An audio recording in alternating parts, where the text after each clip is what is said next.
Voici une explication linéaire de type bac du prologue de Juste la fin du monde de Jean-Luc Lagarce. Donc, comme vous le savez, on commence par présenter le texte, on le lit, on annonce un fil directeur, ensuite le mouvement et après l'explication dans l'ordre chronologique du texte. Donc, je démarre.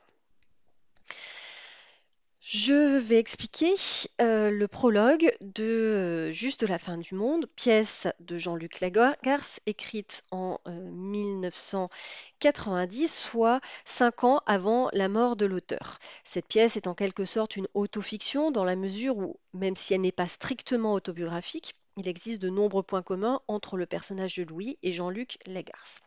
En référence à la tragédie antique, l'auteur fait précéder les scènes de sa pièce d'un prologue que nous allons étudier, dont la voix est celle du personnage principal, Louis, après sa mort. Je vais donc lire le texte. Plus tard, l'année d'après, j'allais mourir à mon tour. J'ai près de 34 ans maintenant, et c'est à cet âge que je mourrai, l'année d'après.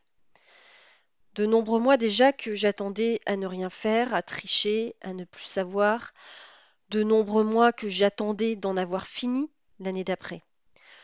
Comme on ose bouger parfois à peine devant un danger extrême, imperceptiblement, sans vouloir faire de bruit ou commettre un geste trop violent qui réveillerait l'ennemi et vous détruirait aussitôt. L'année d'après, malgré tout, la peur, prenant ce risque et sans espoir jamais de survivre, malgré tout, l'année d'après. Je décidai de retourner les voir, revenir sur mes pas, aller sur mes traces et faire le voyage pour annoncer lentement, avec soin et précision, ce que je crois, lentement, calmement, d'une manière posée. Et n'ai-je pas toujours été pour les autres et eux, tout précisément, n'ai-je pas toujours été un homme posé pour annoncer, dire, seulement dire, ma mort prochaine et irrémédiable, l'annoncer moi-même, en être l'unique messager et paraître peut-être ce que j'ai toujours voulu et décidé, en toutes circonstances et depuis le plus loin que j'ose me souvenir, et paraître pouvoir là encore décider, me donner et donner aux autres, et à eux, tout précisément, toi, vous, elle, ceux-là encore que je ne connais pas, trop tard et tant pis, me donner et donner aux autres une dernière fois l'illusion d'être responsable de moi-même et d'être, jusqu'à cette extrémité, mon propre maître. Donc je propose comme fil directeur de voir comment l'auteur reprend des éléments de la tragédie antique, comme le prologue, la notion de fatalité tragique, pour en faire un traitement très personnel et poétique. Et donc, ce passage ne constitue qu'une seule phrase, ce qui est déjà assez remarquable, qui va d'un temps de sidération, qui se poursuit par la décision d'aller annoncer sa mort et donc une remise en mouvement avant d'expliquer pourquoi cette annonce, qui est la volonté de rester maître malgré la fatalité. Et on trouve aussi l'annonce d'un échec de ce mouvement enfin, pour rester maître. Donc, on peut parler de prosopopée. Louis parle plus tard, l'année d'après, une prosopopée prophétique qui rappelle le cœur antique qui annonçait de façon énigmatique les événements à venir, qui le faisait souvent en vers. Et on a ici d'ailleurs une prosodie, un rythme un peu particulier à mi-chemin entre prose et poésie. On peut noter une confusion dans la temporalité avec l'emploi des temps et d'indications temporelles contradictoires, hein, puisqu'on a de l'imparfait, du présent, je mourrai, c'est du futur, on a le chevauchement d'indications d'adverbes comme maintenant et puis d'indications temporelles comme l'année d'après. Donc c'est comme si la mort annihilait la temporalité linéaire, qu'il y avait un mélange de tous les temps chez celui qui est mort qui a presque 34 ans, assez proche de l'âge du Christ, donc il y a un côté là encore euh, de tragique et qui annonce justement cette proximité avec un personnage sacrificiel. On est à la fois dans la prophétie, on est dans la prophétie avec le futur, la remémoration avec l'imparfait. Mais ce qui suit, c'est l'évocation d'un temps de sidération qui a suivi l'annonce de sa mort. Et donc, il est sidéré, c'est-à-dire qu'il ne peut pas bouger, il est paralysé face à la perspective de sa propre mort, qui est désigné comme l'ennemi, l'ennemi qui détruit. On a donc une métaphore. Cette sidération se voit dans le champ lexical de l'immobilité et la répétition du verbe attendre, j'attendais, j'attendais, ne rien faire, comme on ose bouger parfois à peine, sans vouloir faire de bruit ou commettre un geste trop violent, on a finalement de façon implicite la comparaison avec l'animal qui fait le mort, qui essaie justement d'éviter la mort, alors que en fait, on voit bien ici que ce n'est pas parce qu'il ne bouge pas qu'il évitera la mort, hein. Il y a un côté un peu tragique et ironique dans cette attitude. L'année d'après, on passe au deuxième mouvement. Malgré tout, la peur, la construction est un petit peu particulière. On peut se demander si c'est malgré tout, malgré la peur, par exemple, hein. On a une construction qui est à la limite de la rupture de construction, ce qu'on appelle l'anacolute, avec une reprise de l'anaphore l'année d'après, qu'on a déjà eu précédemment, qui constitue finalement une sorte de refrain lancinant, hein. Mais on voit bien à ce moment-là qu'il y a malgré tout une rupture avec ce malgré tout, malgré la peur, et une prise de risque, prenant ce risque et sans espoir jamais de survivre malgré tout l'année d'après, hein. Donc on a une reprise anaphorique et en même temps en chiasme, puisqu'on a ici l'année d'après malgré tout l'année d'après.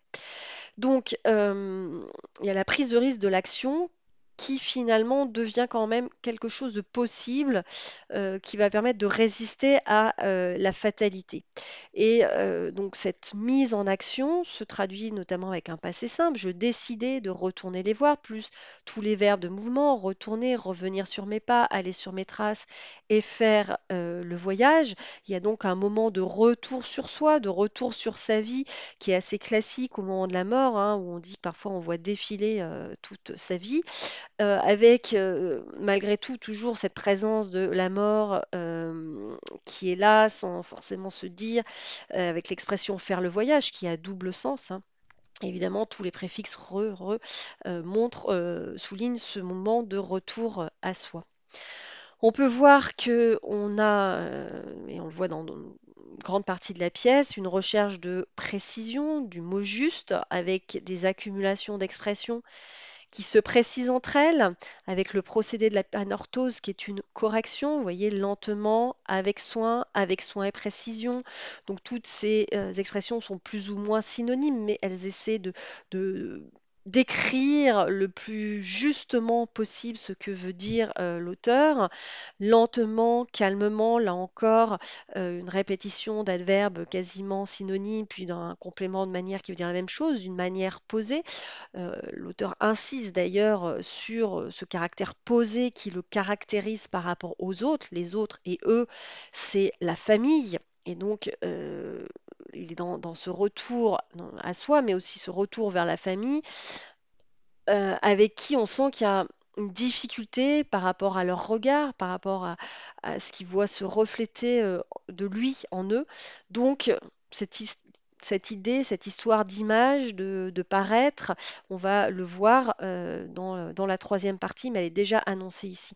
L'écriture mime donc ce processus de retour à soi, mais aussi de volonté de dire, hein, face au caractère inéluctable de la mort, ma mort prochaine et irrémédiable. La seule action possible, finalement, c'est celle de la parole, avec ce rôle du messager, qui a un rôle traditionnel dans la tragédie, mais qui généralement est dévolu à un autre personnage que celui qui est mort. Donc il y a quelque chose un peu original là-dedans. Et donc on a du coup cette répétition de verbes appartenant au champ lexical de la parole, annoncer, seulement dire, annoncer à nouveau, messager, et paradoxalement, hein, cette parole ne se produira pas, ne sortira pas. Il n'y a pas de catharsis. La catharsis, c'est une notion aussi du théâtre tragique antique, c'est une notion de purification des émotions, hein.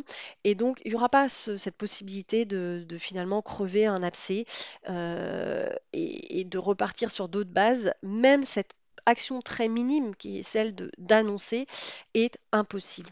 Et donc, on passe au troisième mouvement et paraître peut-être ce que j'ai toujours voulu et décidé, hein. On a toujours cette écriture par ajout et correction successive, hein, toujours est repris par toutes circonstances et depuis le plus loin que j'ose me souvenir, donc on en rajoute, souvent c'est encore plus long.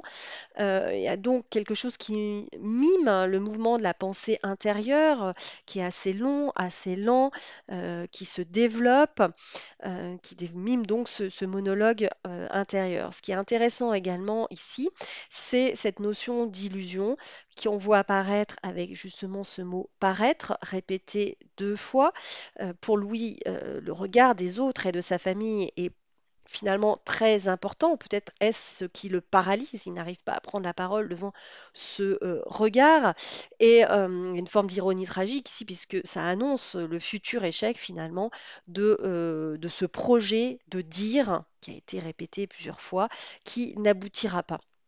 Il y a donc finalement une sorte d'échec contre la fatalité, hein, cette lutte contre la fatalité que constituait le fait d'être actif en allant voir, en allant annoncer, eh bien, se solde par un échec.